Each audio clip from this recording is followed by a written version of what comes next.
So hello friends and welcome again to the channel.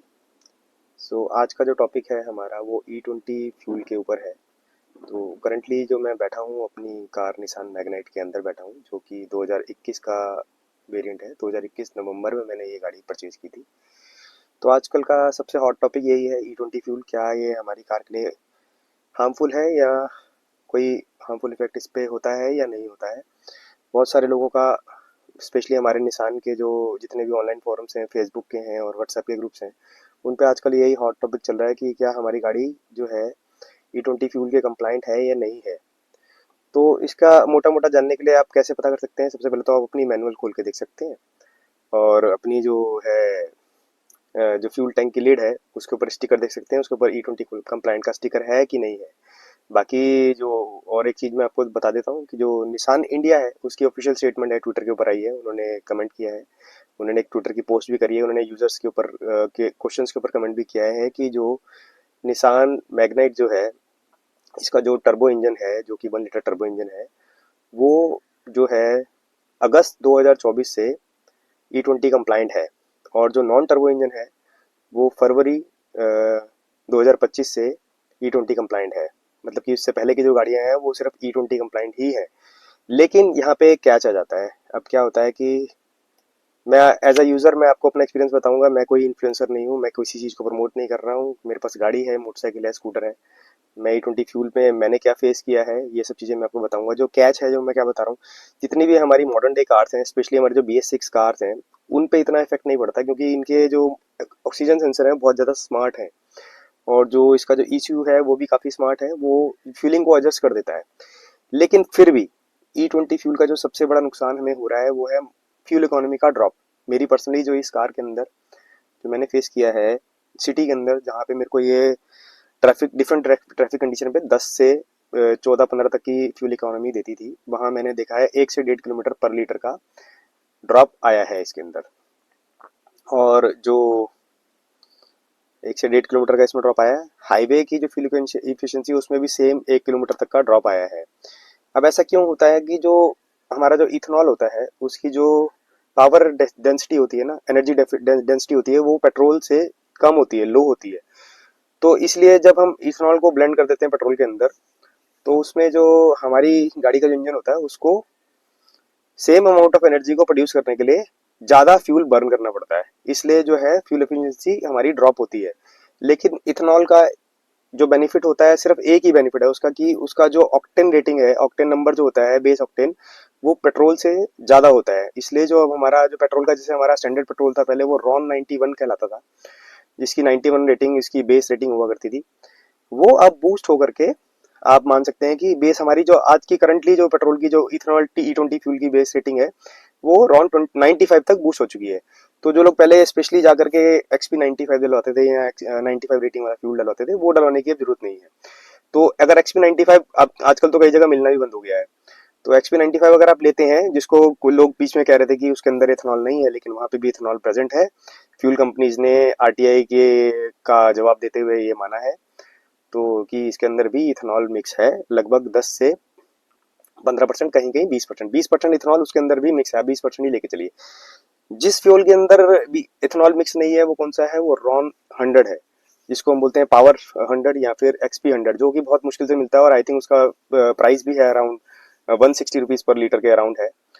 तो जहां मैंने आपको बताया जो BS6 गाड़ियां हैं उनके ऊपर तो इतना इफेक्ट नहीं पड़ेगा जो E20 फ्यूल का। लेकिन जो नॉन BS6 गाड़ियां हैं, जैसे BS4, स्पेशली BS3, उन गाड़ियों पे काफी इफेक्ट पड़ेगा क्योंकि उनका जो अंदर का मटेरियल है, फ्यूलिंग सिस्टम है, वो इसके लिए बिल्कुल भी कंपैटिबल नहीं है। किसी किसी गाड़ी में आप देखेंगे एक जगह स्टिकर लिखा होता है मटेरियल E20 कंपैटिबल, एंड किसी किसी में लिखा होता है E20 कंप्लायंट। दोनों बहुत डिफरेंट है। E20 कंप्लायंट का मतलब होता है कि आपका इंजन प्रॉपर्ली ट्यून किया गया है E20 फ्यूल के ऊपर रन करने के लिए। और मटेरियल कंपैटिबल का मतलब है जो आपका गाड़ी का मटेरियल है वो उसको झेल सकता है, not for a long run but फिर भी वो झेल सकता है, खराब नहीं होगा। किसी किसी गाड़ी में, बहुत कम गाड़ी में, आई थिंक वॉक्सवैगन की कुछ गाड़ियों के अंदर ये फ्यूल का स्टिकर देखा गया है कि मटेरियल कंपैटिबल का, इन अ डिफरेंट लैंग्वेज। तो अब जो हम एज ए कंज्यूमर, हम ही लोग सब झेल रहे हैं। मेरे पास जो स्कूटर है, मेरा स्कूटर 2017 का है, वो कार्बोरेटेड है, BS4 है। उसके अंदर लगभग 4 से 5 किलोमीटर का फ्यूल इकोनॉमी का ड्रॉप आया है। एज सच रनिंग में कोई ड्रॉप नहीं है, थोड़ा सा मेरे को पावर लैग का भी फील होता है। और मेरी जो मोटरसाइकिल है वो E20 कंप्लाइंट है, उसके अंदर भी फ्यूल एफिशिएंसी ड्रॉप हुई है। वो जो है प्रॉपरली E20 कंप्लाइंट है, BS6 फेज 2 मोटरसाइकिल है, उसके अंदर भी जो है फ्यूल एफिशिएंसी का ड्रॉप हुआ है। और फ्यूल एफिशिएंसी का ड्रॉप उसके अंदर लगभग 3 से 4 किलोमीटर पर लीटर का हुआ है। जो सिटी में मेरे को पहले वो 37-38 तक की इकोनॉमी दे जाती थी ट्रैफिक के अंदर, वो ही इकोनॉमी जो है आज की डेट में ड्रॉप हो करके वो 32, 33, 34 ऐसे देती है सिटी के अंदर, जो सेम कंडीशन के अंदर, सेम राइडिंग कंडीशन में। तो जहां मैं अपनी गाड़ी का बात करूं, गाड़ी में जो मेरी निशान मैग्नाइट है, तो उसके अंदर जो है मैंने जो एक्सपीरियंस किया है कि फ्यूल इकोनॉमी का ड्रॉप मैं आपको बता सकता हूँ, 1 से 1.5 किलोमीटर का फ्यूल इकोनॉमी का ड्रॉप इसके अंदर हुआ है। ये 2021 की गाड़ी है, ये फ्यूल E20 कंप्लाइंट नहीं है, इसके अंदर कहीं पे भी E20 का स्टिकर नहीं लगा हुआ है। ये नेचुरली एस्पिरेटेड इंजन है मेरा, टर्बो इंजन नहीं है। अगर आपके पास सेम मेक मॉडल ईयर की टर्बो इंजन भी है तो वो भी E20 कंप्लाइंट नहीं है, लेकिन फिर भी आप यूज कर सकते हैं। एसेट पावर लैग मैंने कोई फील नहीं किया। जो कभी कभी मेरे को फील होता है कि जैसे मैं सेकंड गियर से गाड़ी को पिकअप कर रहा हूँ, जो पहले नहीं होता था, हल्का सा लैग मारती है सेकंड से पिकअप करते टाइम, एकदम से थर्ड में जाने के टाइम ट्रांजिशन में जो हम मतलब स्लो स्पीड से सेकंड गियर में उठाते हैं, तो गाड़ी में कभी कभी बहुत हल्का सा एक लैग फील होता है। लेकिन जो है फ्यूल इकोनॉमी का ड्रॉप इसके अंदर आया है। तो जो नॉर्मली जो जितना हम E20 का ब्लेंड बढ़ाते जाएंगे ना, वो हमारा फ्यूल इकोनॉमी ड्रॉप होती जाएगी, क्योंकि गाड़ी को जैसे मैंने बताया आपको, गाड़ी को सेम अमाउंट ऑफ एनर्जी को प्रोड्यूस करने के लिए ज्यादा फ्यूल को बर्न करना पड़ेगा, क्योंकि इथेनॉल की जो एनर्जी डेंसिटी होती है वो लोअर होती है पेट्रोल से। तो अब इसका नुकसान क्या है, जो पुरानी गाड़ियां हैं BS3 BS4 वाली जो गाड़ियां हैं, बहुत सारी वीडियोस आप ऑलरेडी देख चुके होंगे, मैं आपको बोर नहीं करूंगा। उसके अंदर क्या हो सकता है, रस्टिंग हो सकती है, और जो आपके जो रबड़ की सील्स वगैरह हैं वो डैमेज हो सकती हैं। तो नई गाड़ियों के अंदर तो जो सील्स वगैरह हैं बहुत अच्छी क्वालिटी की यूज की जाती हैं। तो ऑलरेडी जो फ्यूल, क्योंकि हम ऑलरेडी E10 फ्यूल तो यूज कर ही रहे थे। E10 फ्यूल जो है दिल्ली के अंदर 2018 अप्रैल में लॉन्च हो गया था, तो तब से दिल्ली के अंदर E10 फ्यूल अवेलेबल है। मैंने तब से यूज किया, उसमें कोई दिक्कत नहीं आई है। और सिटीज के अंदर जो है E10 का जो रोल आउट था 2021 के अंदर शुरू हो गया था, 2022 में होना था, लेकिन 2021 में इंडिया के अंदर E10 फ्यूल जो है पूरी इंडिया में मिलना शुरू हो गया था।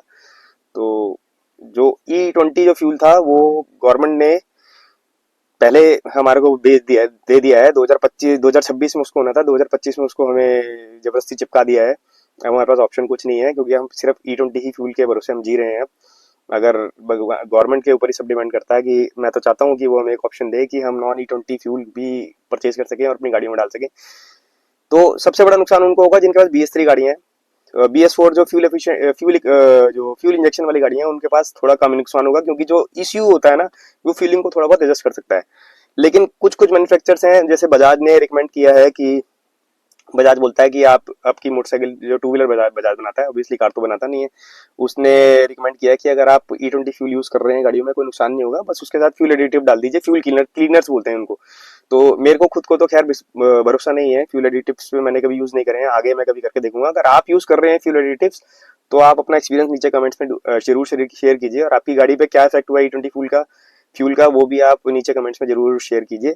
बजाज की तरह ही बहुत सारे जो कंपनीज ने स्टेटमेंट दी है कि E20 फ्यूल को रिगार्डिंगली, कुछ कंपनियों ने श्योर पूरा डिनाई कर दिया है कि हम जो वारंटी इसमें एप्लीकेबल नहीं होगी, अगर आप E20 फ्यूल को यूज करते हैं तो कोई भी वारंटी नहीं होगी। और क्लियरली लिखा हुआ है मैनुअल्स के अंदर कि E20 फ्यूल के लिए गाड़ियां नहीं बनी है, फिर भी आप E20 फ्यूल यूज कर सकते हैं, क्योंकि अब हमारे पास कोई ऑप्शन है नहीं। तो कुछ कंपनियां जैसे मारुति है, वो इन फ्यूचर एक किट लाने वाली है E20 की, उसमें होगा क्या, रबड़ की सील्स जो है हमारी फ्यूल इंजेक्शन सिस्टम से जो रिलेटेड है, रबड़ की सील्स, फ्यूल फिल्टर्स, और कुछ जो फ्यूल के जो पाइप्स हैं उनको चेंज कर देंगे पूरी किट के अंदर। वो 5 से 6 हज़ार रुपए का खर्चा होगा। वो खर्चा भी हम कंज्यूमर की जेब पे पड़ेगा, पेट्रोल भी हम ले रहे हैं। E20 का पेट्रोल जो हमें सस्ता मिलना चाहिए वो भी नहीं हो रहा है, तो होना तो चाहिए था, क्योंकि इथेनॉल मिक्स हो रहा है, तो प्योर पेट्रोल तो अब बचा नहीं है। 20% हम इथेनॉल मिक्स कर रहे हैं, अब गवर्नमेंट कहती है कि इथेनॉल जो है पेट्रोल से ज्यादा महंगा हो गया है। तो सब तरफ नुकसान हमारा ही हो रहा है, लेकिन अब हमारे पास ऑप्शन नहीं है। तो लेकिन इतनी भी घबराने की बात नहीं है। अगर आपके पास BS3 गाड़ी है या BS4 गाड़ी है, जब आपकी गाड़ी की कंपनी ऐसी कोई किट लॉन्च करती है, तो आप उस किट को जरूर खरीद लीजिए और अपडेट कर दीजिए। और दूसरा एक चीज आप क्या कर सकते हैं, जैसे आप लॉन्ग टर्म में गाड़ी को छोड़ते हैं ना, तो उसके अंदर टंकी में ना फ्यूल को फुल करा के रखिए, क्योंकि इथेनॉल जो ना जब एयर के साथ कांटेक्ट में आता है ना, एयर के साथ, तभी वो नुकसान करता है, तभी उसके अंदर जो है वेपर फॉर्मेशन होती है, वाटर फॉर्मेशन होती है। उसके बाद ही आपको रस्ट का इश्यू देखने को मिलता है। जैसे कुछ लड़के लड़के से होते हैं जो गाड़ी मोटरसाइकिल में सिर्फ 50 रुपए का 100 रुपए का ही पेट्रोल लगा के चलाते हैं, तो उनकी मोटरसाइकिल की टंकियों के अंदर रस्ट की प्रॉब्लम ज्यादा देखने को मिलेगी। और जो पुराने टाइप की जो मोटरसाइकिल स्कूटर कार हैं, उनकी जो टैंक का जो इनसाइड है वो इस तरह का नहीं बना हुआ कि जो एंटी रस्ट कोटिंग जो डिफरेंट टाइप की पहले होती थी अब डिफरेंट टाइप की होती है। जो modern day cars modern day motorcycle के अंदर जो रस्ट की कोटिंग एंटी रस्ट कोटिंग होती है वो अच्छी होती है। तो ये सब आप कर सकते हैं। मैं अभी आपको दिखाता हूँ कि E20 का स्टिकर आप कहाँ देख सकते हैं। पहले तो आप अपनी मैनुअल में देख सकते हैं और गाड़ी की फ्यूल लिड के अंदर देख सकते हैं। मैं खोल के दिखा दूंगा। मैं आपको अपनी मोटरसाइकिल और अपनी स्कूटर भी दिखा दूंगा। तो ये मेरा एक पर्सनल एक्सपीरियंस है कि E20 फ्यूल के ऊपर मैं क्या झेल रहा हूँ।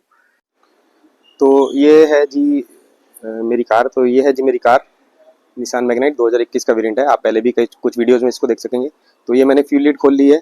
अगर आपकी गाड़ी E20 कंप्लाइंट होगी तो उसके यहाँ पे या फिर यहाँ पे कहीं पे एक स्टिकर लगा होगा E20 का कि E20 कंपैटिबल है। कोई भी कंपनी की कार होगी आप उसको ऐसे देख सकते हो। तो बेसिकली ये वीडियो मैं निसान के लिए बना रहा हूँ, पर जो है और भी कारों के ऊपर ये वीडियो आप एप्लीकेबल कर सकते हो। तो बेसिकली जो ये फ्यूल का जो भी इंडिकेशन स्टिकर होता है वो टैंक लिड के पास ही होता है। यहाँ पे कोई भी नहीं है। तो मैं तो फंस चुका हूँ।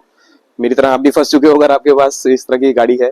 पर घबराने की ज़्यादा कोई ज़रूरत नहीं है। अभी तक कुछ मेजर ड्रॉबैक इसका देखा नहीं गया कहीं पे भी। फ्यूल एफिशिएंसी का ड्रॉप ही सबसे मेजर जो है ड्रॉबैक देखा गया है। मैं आपको अपना स्कूटर और अपनी मोटरसाइकिल भी दिखाता हूँ अभी। तो ये है मेरा स्कूटर हीरो मैस्ट्रो एज है। ये 2017 का वेरिएंट है। ये दो BS4 है। इसके अंदर मेरे को कोई मेजर इशू चलाने में तो नहीं आया। पावर लॉस का कुछ भी नहीं आया। इसको मैं डेली यूज़ करता हूँ। तो इसके अंदर जो है फ्यूल इकोनॉमी का काफ़ी बड़ा ड्रॉप आया है। जो मेरे को पहले फ्यूल इकोनॉमी मिलती थी वो लगभग 43 किलोमीटर पर लीटर की मिल जाती थी सिटी के अंदर, जो अब की रह गई है 34-35 किलोमीटर पर लीटर की, लगभग 5 से 6 किलोमीटर का। तो जैसे इथेनॉल जो है मिक्स जैसे कि E20 फ्यूल जो है वो हमारा 3 से 6% तक का ड्रॉप ला सकता है फ्यूल इकोनॉमी के अंदर। और ये मेरी मोटरसाइकिल है हीरो करिश्मा XMR। ये BS6 फेज 2 गाड़ी है। तो इसके अंदर आप क्लियरली देख सकते हो यहाँ पे जो है E20 कंप्लाइंट का स्टिकर लगा हुआ है। अगर आपकी कार वगैरह कार मोटरसाइकिल टू व्हीलर कोई कुछ भी E20 कंप्लाइंट होगा उसका स्टिकर यहाँ होगा। लेकिन इसके अंदर भी मैंने क्लियरली नोट किया है कि जो फ्यूल इकोनॉमी का ड्रॉप मेरे को आया है 3 से 4 किलोमीटर पर लीटर का फ्यूल इकोनॉमी का ड्रॉप आया है। और थोड़ी बहुत मिसिंग भी मैंने इसके अंदर फेस करी है जब से कि अप्रैल 2025 से, जब से कि सिर्फ E20 फ्यूल मिलना शुरू हुआ है। उससे पहले ऐसी मिसिंग वगैरह का कोई इशू नहीं था और फ्यूल इकोनॉमी भी अच्छी दे रही थी ये मेरी बाइक मेरी मोटरसाइकिल। सो ये मेरा पर्सनल एक्सपीरियंस है मेरे व्हीकल्स के ऊपर E20 का। तो बाकी जो मैंने आपको अपने थॉट्स बता दिए, अपना एक्सपीरियंस बता दिया, जो जो मैंने अपनी कार्स अपनी मोटरसाइकिल अपने स्कूटर के साथ फेस किया है E20 फ्यूल को यूज़ करने के बाद। तो बेसिकली हुआ क्या था 2024 से नहीं 2024 की बात करूँ 2017 में जब सबसे पहले आप लोगों ने नोटिस किया गया होगा मोटरसाइकिल और स्कूटर की एक जो फ्यूल टैंक की लिड होती है उसको एयर टाइट किया गया था। वो क्यों किया गया था? वो इथेनॉल की वजह से ही किया गया था, क्योंकि उस टाइम इथेनॉल ब्लेंडेड जो E10 की ब्लेंडिंग स्टार्ट हो गई थी फ्यूल के अंदर। तो उसको कंपैटिबल बनाने के लिए मोटरसाइकिल को और स्कूटर्स को, कार्स में तो पहले से होता था, उसको एयर टाइट किया गया था टैंक की लिड को। नहीं तो उससे पहले एक एयर एस्केप की ओपनिंग हुआ करती थी वहाँ पे, ताकि गैसेज जो है बाहर निकल पाए। और उसके बाद क्या किया गया उन्होंने 2017 से उसको एयर टाइट कर दिया और उसके अंदर पूरा एक ईवैप सिस्टम लगा दिया, ताकि जो गैस है रिसर्कुलेट होकर वापस फ्यूल इंजेक्शन सिस्टम के अंदर वापस चला जाए और वेपर्स जो है वो फ्यूल के अंदर वापस कन्वर्ट होकर के सिस्टम यूज कर सके उसको। वो इसलिए किया गया था ताकि जो E10 जो हमारा इथेनॉल ब्लेंडेड फ्यूल है वो एयर के कांटेक्ट में ना आ पाए और उसका जो बैड इफेक्ट जो होता है जिसे बोलते हैं वेपर फॉर्मेशन है वो कम से कम हो। तो उससे पहले की गाड़ियां तो अफेक्टेड है ही हैं। BS10 BS3 जो गाड़ियां हैं बेसिकली, मैंने 2017 के अंदर डोमिनर ली थी, बजाज की डोमिनर, वो दो BS4 थी। तो तब से जो है मैं नोटिस किया, उसके बाद से ही air tight fuel caps motorcycle के अंदर आना शुरू किया था। कार्स के अंदर बहुत पहले से आ रहा है। तो कार्स बेसिकली सेफ है, मोटा मोटा कोई नुकसान नहीं है। बचने के लिए आप क्या कर सकते हैं, जैसे कि आप अभी हमारे पास जो सारा फ्यूल है E20 वाला फ्यूल है। तो आप अगर आपके एरिया में XP100 या पावर 100 मिलता है तो आप ऐसे कर सकते हैं, आपने 2 बार टंकी फुल कराई E20 फ्यूल से, नॉर्मल वाले से, स्टैंडर्ड फ्यूल से या XP95 से, तो तीसरी बार जो टंकी फुल आप कराएंगे वो XP100 से करा लीजिए अगर आप अफोर्ड कर सकते हैं। अराउंड 160 या 70 रुपए पर लीटर है वो फ्यूल। तो लगभग 60-70 रुपए लीटर पर महंगा पड़ता है। फ्यूल एडिटिव्स कुछ कंपनियां बहुत प्रमोट करती हैं अपने फ्यूल एडिटिव्स को कि हमारे फ्यूल एडिटिव से जो E20 का इल इफेक्ट है वो कम हो जाएगा। आप वो ट्राई कर सकते हैं। बहुत सारी कंपनियां, मैं नाम नहीं लूंगा, आई एम नॉट इन्फ्लुएंसर, मैंने अभी तक पर्सनली यूज नहीं करा। कुछ ब्रांड्स के प्रोडक्ट मैंने यूज करे, मैं उन्हीं का यूज करूंगा। नॉन ब्रांड्स हैं, यूज कीजिए, अच्छे नॉन ब्रांड्स का प्रोडक्ट यूज कीजिए। कुछ इंडियन ब्रांड्स भी बहुत अच्छे हैं। पेट्रोलियम कंपनीज भी अपने एडिटिव्स खुद के निकालती हैं, आप उनका भी ट्राई कर सकते हैं। जैसे बजाज का मैंने मेंशन किया था, बजाज ने बोला है कि आप फ्यूल क्लीनर्स यूज कीजिए। अगर आपकी गाड़ी E20 के कंप्लाइंट नहीं है तो फ्यूल क्लीनर्स को यूज करने से उससे सारे इल इफेक्ट हैं E20 के वो खत्म हो जाएंगे। और कोशिश करिए अपनी गाड़ी की टंकी को खाली ना छोड़िए। जैसे कुछ लोगों का की आदत होती है कि थोड़ा फ्यूल डलवा के चलाते हैं, फिर जब वो खत्म होने वाला होता है वो फिर से थोड़ा सा फ्यूल और डलवा लेते हैं। तो ऐसा मत कीजिए, टंकी को फुल कराइए और फिर टंकी जब खत्म होने लगी फिर उसको दोबारा फिर बीच बीच में बेमतलब में टैंक को खोलो मत, बेमतलब में ना खोलो टैंक को, ठीक है, ताकि जो है अंदर बीच में हवा ना जा सके उसके अंदर, क्योंकि E20 जो इथेनॉल वाला जो फ्यूल होता है वो जो है रिएक्शन तभी करता है जब वो एयर के कांटेक्ट के अंदर आता है। और बेसिकली जैसे मैंने मेंशन किया था वीडियो के अंदर, जो रबड़ के पार्ट्स होते हैं, सील्स वगैरह, वो सब खराब होने का डर होता है इसमें। कुछ कंपनियों ने बोला है कि इसकी किट लॉन्च करेंगे, तो जब वो किट आपका मैन्युफैक्चरर अगर कोई ऐसी किट लॉन्च करता था, वो किट लीजिए, अपनी स्कूटर, अपनी मोटरसाइकिल, अपनी कार के अंदर डलवा लीजिए। तो बाकी तो हम राम भरोसे हैं। हम तो चाहते हैं कि हमारी जो गवर्नमेंट है हमें ऑप्शन दे कि हमें नॉन इथेनॉल ब्लेंडेड फ्यूल खरीद हम सके। और दूसरा बात मैं ये चाहता हूँ कि हमारी कुछ कंपनियों ने जैसे कि बोला है कि हम वारंटी डिनाई कर देंगे, कि हमारा कोई वारंटी क्लेम नहीं बनता अगर आप इथेनॉल बेस्ड फ्यूल यूज करते हो, E20 यूज करते हो नॉन E20 गाड़ी के अंदर। तो गवर्नमेंट को यहाँ इंटरवेन करना चाहिए, गवर्नमेंट को उन कंपनीज को बोलना चाहिए कि आप वारंटी को डिनाई नहीं कर सकते हो इथेनॉल बेस्ड फ्यूल को यूज करने वाले कंज्यूमर को। अगर उसको इथेनॉल के बाद कोई इशू आते हैं तो उस इशू को आप वारंटी में डिनाई नहीं कर सकते हो, ये गवर्नमेंट को बोलना चाहिए। तो ये सब मेरे थॉट्स है। आप अगर कोई फ्यूल एडिटिव यूज करते हो और आपका क्या एक्सपीरियंस रहा है E20 फ्यूल को यूज करते हो अपने व्हीकल के अंदर, please do share in the comments. तो वीडियो थोड़ा सा लंबा हो गया, मैं उसके लिए माफी चाहता हूँ। अगर आपने वीडियो अंत तक देखा तो thanks and thanks for watching.